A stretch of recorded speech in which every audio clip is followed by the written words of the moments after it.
July 18న తిరుపతిలో రాయ్ ఎన్టీఆర్ అనే ఒక సంస్థ ఒక మీటింగ్ ఏర్పాటు చేయబోతుంది. తాజ్ హోటల్లో మీటింగ్ ఏర్పాటు చేయబోతుంది.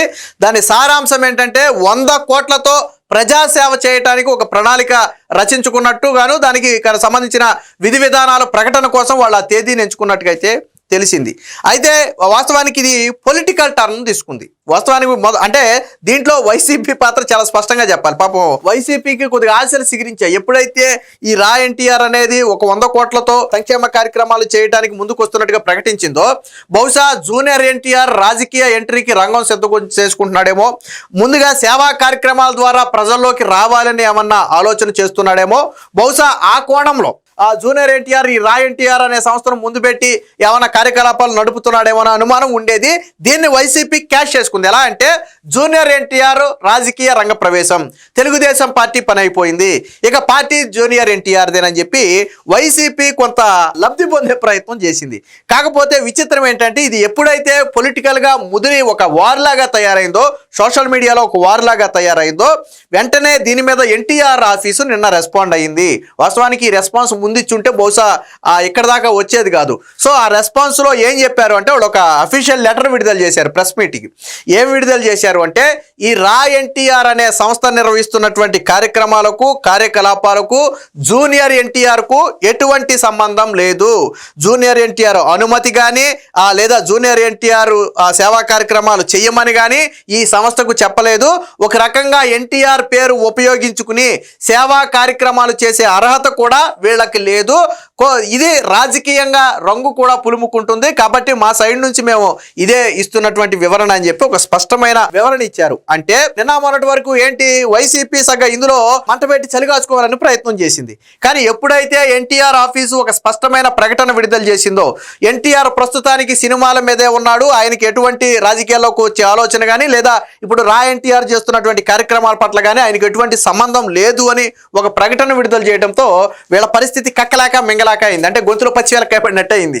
సరిగ్గా కరెక్ట్గా చలిగాచుకునే టైంలో వాళ్ళు ఒక స్టేట్మెంట్ విడుదల చేయడంతో వైసీపీ ఆశలన్నీ కూడా అడియాశలుగా మారాయి. నిజంగానే జూనియర్ ఎన్టీఆర్ వస్తాడేమో, వస్తే పొలిటికల్ హీట్ పెరుగుతుందేమో, జూనియర్ ఎన్టీఆర్ వస్తే తెలుగుదేశం పార్టీ చీలుతుందేమో, లేదా తెలుగుదేశం పార్టీ వాళ్ళు కొంత అటు వెళ్తారేమో, అంటే వాళ్ళకి నచ్చినట్టు. అసలు జూనియర్ ఎన్టీఆర్ వస్తాడా లేదా అనేది తెలియదు. వస్తే తెలుగుదేశం పార్టీలోకి వస్తాడా, తాను పార్టీ పెట్టుకుంటాడా అనేది తెలియదు. వాస్తవానికి జూనియర్ ఎన్టీఆర్ ప్రస్తుతానికి మంచి ఫామ్లో ఉన్నాడు. ఆయన దృష్టి అంతా కూడా సినిమాల మీదే ఉంది. ఏమో మేబీ 5 ఏళ్ళు 10 ఏళ్ళ తర్వాత ఏమో ఆయన ఆలోచన మనం చెప్పలేం. కాకపోతే ఇప్పటికిప్పుడైతే ఆయనకి రాజకీయ ఆలోచన అయితే లేదు. కానీ వైసీపీ సృష్టించింది. మీరు గతానికి వెళ్ళండి. గతంలో కొడాలి నాని, వల్లభనేని వంశీ కూడా వాళ్ళు పవర్లో ఉన్నప్పుడు జూనియర్ ఎన్టీఆర్ పేరును వాడేవారు. జూనియర్ ఎన్టీఆర్ రావటమే ఆలస్యం, జూనియర్ ఎన్టీఆర్ వస్తే మీరు అందరూ తట్టాపుట్టా చదువుకోవాలని చెప్పి గతంలో జూనియర్ ఎన్టీఆర్ పేరును 2-3 సందర్భాల్లో వాళ్ళు వాడారు కూడా. సో ఇప్పుడు ఎప్పుడైతే 100 కోట్లతో సేవా కార్యక్రమాలు తాజ్ హోటల్లో ఒక భారీ ప్రకటన ఊరు వాడ పేరుతో కార్యక్రమాలని చెప్పారో ఇది ఒక అనుమానాలకు తావిచ్చింది. జూనియర్ ఎన్టీఆర్ రంగ ప్రవేశం చేయటానికి రంగం సిద్ధం చేసుకున్నాడా, అదే ఇదా జూనియర్ ఎన్టీఆర్ ఆదేశాలతోనే ఈ సంస్థ కార్యక్రమాలు నడుపుతుందా అనే ఒక అనుమానం అయితే అందరికీ ఉండేది. వాటన్నిటినీ కూడా పటాపంచలు చేస్తే వైసీపీ గాలి తీసేసినట్టు అయింది. మీరు చూడండి, జూనియర్ ఎన్టీఆర్కి సపోర్ట్గా వైసీపీ హ్యాండిల్స్లోనే పోస్ట్ చేశారు. వాస్తవానికి వాళ్ళు జూనియర్ ఎన్టీఆర్ అభిమానులు కాదు. జూనియర్ ఎన్టీఆర్ అభిమానులు పోస్ట్ చేయటం వేరు. వాళ్ళ నాయకుడు నిజంగానే సేవా కార్యక్రమాల్లో లేదా పొలిటికల్ ఎంట్రీ ఇస్తున్నా అంటే వాళ్ళు హ్యాపీ. సో వాళ్ళు ప్రచారం చేసుకుంటారు, తప్పులేదు. కానీ అసలు వాళ్ళ అభిమానులే కానీ వైసీపీ నాయకులు కూడా, వైసీపీ సోషల్ మీడియా కార్యకర్తలు కూడా ఈ జూనియర్ ఎన్టీఆర్ రాబోతున్నాడు, జూనియర్ ఎన్టీఆర్ వచ్చేసాడు అని చెప్పి సోషల్ మీడియాలో పోస్టులు పెట్టారు. సో ఎప్పుడైతే వైసీపీ ఇన్వాల్వ్ అయిందో ఇది ఒక రాజకీయ రచ్చకు తెరలేపినట్టుగా అయింది. సో జరుగుతున్నటువంటి డ్యామేజ్ను గమనించినటువంటి జూనియర్ ఎన్టీఆర్ తన ఆఫీసు నుంచి ఒక స్పష్టమైన పత్రికా ప్రకటన అయితే విడుదల చేయించారు.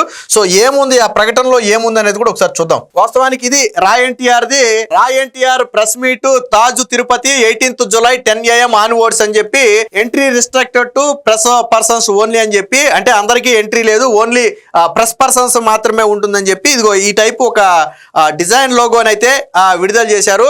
సో ఎజెండా అని కూడా ఇక్కడ ఏదో కొద్దిగా రాశారు. ఊరువాడ, అసలు విషయం ఏంటంటే ఊరువాడ పేరుతో కార్యక్రమాలు అనేవి ఉంటాయి అనేది ఇది రా ఎన్టీఆర్ విడుదల చేసినటువంటి పోస్టర్. అయితే దీనికి ఇచ్చినటువంటి వివరణ ఏంటో చూడండి. ఇది ఎన్టీఆర్ కార్యాలయం అధికారిక ప్రకటన, నిన్న ఇచ్చినటువంటి అధికారిక ప్రకటన.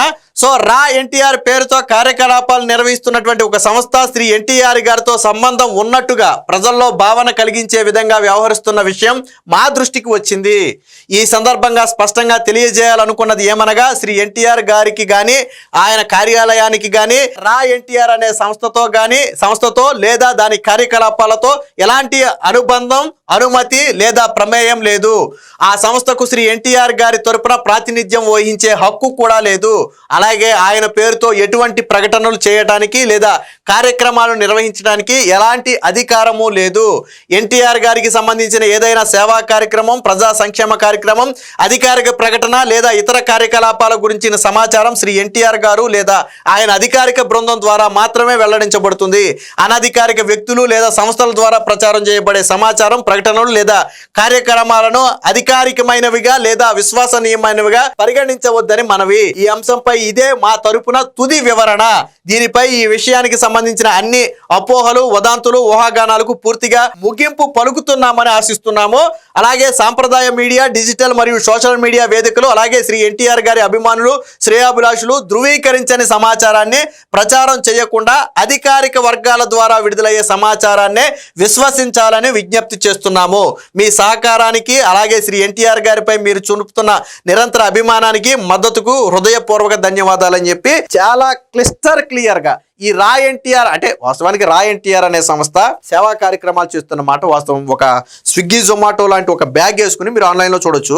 స్విగ్గీ జొమాటో లాంటి ఒక బ్యాగ్ వేసుకుని వాళ్ళు కొన్ని చోట్ల సేవా కార్యక్రమాలు చేస్తున్నమాట వాస్తవం. మనమేమి దాన్ని తప్పు పట్ల ఒక నాయకుడిని, ఒక అభిమానిగా ఆ నాయకుడి పేరు మీద సేవా కార్యక్రమాలు చేయడం తప్పు కాదు. కాకపోతే ఎప్పుడైతే ఊరు వాడ పేరుతో ఇలా 100 కోట్లతో సేవా కార్యక్రమాలు చేయడానికి రంగంలోకి దిగబోతున్నామని ప్రకటన చేశారో ఆ ప్రకటన అనేది ఇప్పుడు రాజకీయ రంగు పులుముకుంది. సరే, ఇంకొక సైడు సోషల్ మీడియాలో ఇంకొక వాదన కూడా నడుస్తుంది. ఏంటంటే ఈ రా ఎన్టీఆర్ అనే సంస్థ ఇలా 100 కోట్లతో సేవా కార్యక్రమాల పేరుతో అందరి దగ్గర డబ్బులు తీసుకుంటుంది.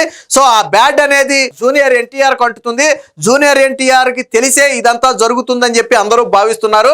జూనియర్ ఎన్టీఆర్ అనుబంధ సంస్థ అనుకుని దీనికి సహాయ సహకారాలు చేస్తున్నారు అని చెప్పి మరొక వాదన సోషల్ మీడియాలో కూడా నడుస్తుంది. సరే, ఏది నిజం ఏది అబద్ధం అనేది మనం చెప్పలేము అనుకోండి. మొత్తంగా ఈ మధ్యలో ఎంటైర్ ఎపిసోడ్ లో లబ్ధి పొందాలని ప్రయత్నం చేసిన వైసీపీ పార్టీకి మాత్రం ఇది ఒక పెద్ద షాకే.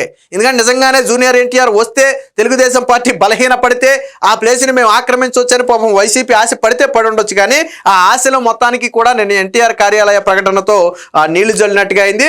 సో నిన్న వాళ్ళు చెప్పినట్టుగా అందరూ కూడా గమనించాల్సింది ఏంటంటే అధికారిక ప్రకటనలు కానిదే ఎవరు నమ్మొద్దు. వదంతులను ప్రచారం నేటి సోషల్ మీడియా యుగంలో ఏ చిన్నది వచ్చినా కానీ అది వైరల్ గా మారుతుంది. సో ఈ రోజు నిజంగా ఎన్టీఆర్ కార్యాలయం స్పందించాల్సిన పరిస్థితి వచ్చిందంటే సోషల్ మీడియాలో అది అంత వైరల్ గా మారటం వల్లే. సో ఒక రకంగా ఇది పొలిటికల్ హీట్ ను కూడా క్రియేట్ చేస్తుందనే వాళ్ళు ఎక్స్ప్లెనేషన్ కూడా ఇచ్చారు. కాబట్టి ఇక నుంచి ఏదైనా అధికారిక సమాచారాన్ని మాత్రమే నమ్మి ప్రచారం చేయడం మంచిది.